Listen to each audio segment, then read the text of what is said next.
या देवी सर्वभूतेषु शैलपुत्री रूपेण संस्थिता नमस्तस्यै नमस्तस्यै नमस्तस्यै नमो नमः। जय माता दी। आप सभी को चैत्र नवरात्रि के पहले दिन की हार्दिक शुभकामनाएं।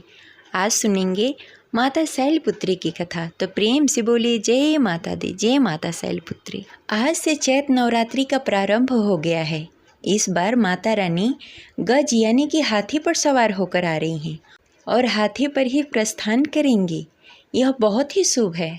नवरात्रि के 9 दिनों में माता दुर्गा के अलग अलग स्वरूपों की पूजा की जाती है। आज माता के प्रथम स्वरूप यानी कि माता शैलपुत्री की पूजा की जाएगी।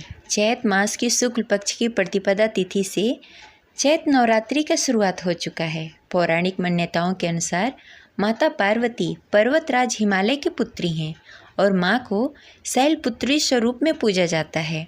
माना जाता है कि नवरात्रि के 9 दिनों में जो भी भक्त पूरे मन और श्रद्धा से माता रानी की पूजा आराधना करता है, उनकी पाठ करता है, मंत्र जाप करता है, तो माता दुर्गा का सदैव उस पर आशीर्वाद बना रहता है।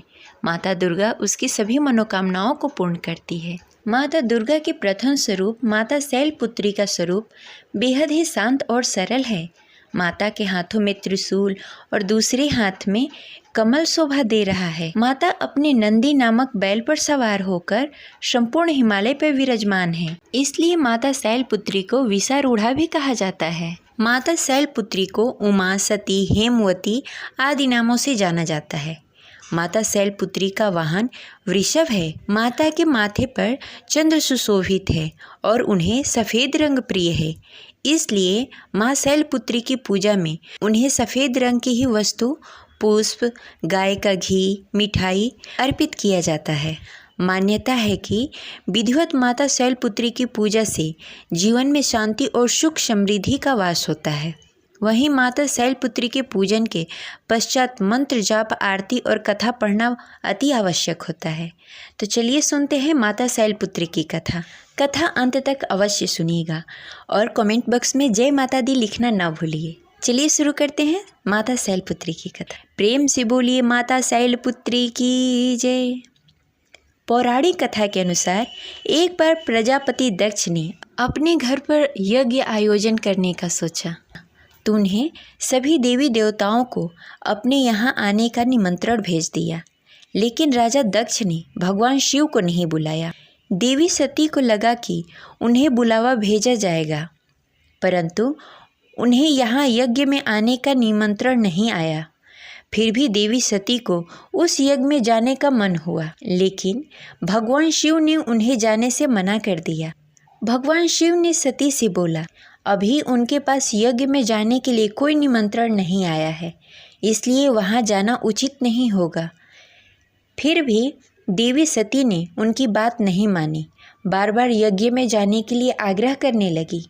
इसके कारण भगवान शिव ने उन्हें जाने का अनुमति दे दिया। फिर देवी सती जब अपने पिता राजा दक्ष के पास पहुँची, तो वहाँ जाकर उन्होंने देखा कि अपने पिता के यहाँ कोई भी उनसे सम्मान और प्रेम से बातें नहीं कर रहा था। वहीं देवी सती की अन्य बहनें उनका और शिव जी का मजाक उड़ा रही थी। स्वयं देवी सती के पिता प्रजापति ने भी सती का अपमान करने का मौका नहीं छोड़ा। इस प्रकार वहाँ मौजूद सभी लोग सती के साथ रूखा व्यवहार कर रहे थे। लेकिन जब सती जी की माँ ने अपनी बेटी को देखा तो प्यार से गले लगा लिया, परंतु अन्य सभी का ऐसा व्यवहार देखकर सती बहुत दुखी हुई। तब अपना और अपने पति शिव जी का अपमान उन्हें सहन नहीं हुआ। इसके बाद इस अपमान से अत्यंत दुखी होकर सती जी ने उसी समय वहाँ यज्ञ की अग्नि में कूदकर अपना प्राण त्याग दिया। जैसे ही भगवान भोलेनाथ को इस बात की जानकारी हुई तो वे भी बहुत दुखी हो गए। इसके बाद दुखी भगवान शिव क्रोध से आग बबूले होते हुए राजा दक्ष के यहाँ गए और तुरंत यज्ञ को ध्वस्त कर दिया। मान्यता है कि सती ने योग्य अग्नि द्वारा अपने शरीर को भस्म करने के बाद अगले जन्म में शैलराज हिमालय की पुत्री के रूप में जन्म लिया। इस बार वो शैलपुत्री के नाम से विख्यात हुई। पार्वती, हेमवती भी उन्हीं के नाम हैं। शैलपुत्री ने कठिन तप करके ही पुनः शिव जी को प्राप्त कर लिया था। शैलपुत्री शिव जी की अर्धांगिनी बनी। उपनिषदों की एक कथा के अनुसार उन्हीं ने हेमवती स्वरूप में देवताओं को गर्भ भक्षण किया था। इस प्रकार प्रथम दिन की माता शैलपुत्री की कथा समाप्त हुई। प्रेम से बोलिए माता शैलपुत्री की जय।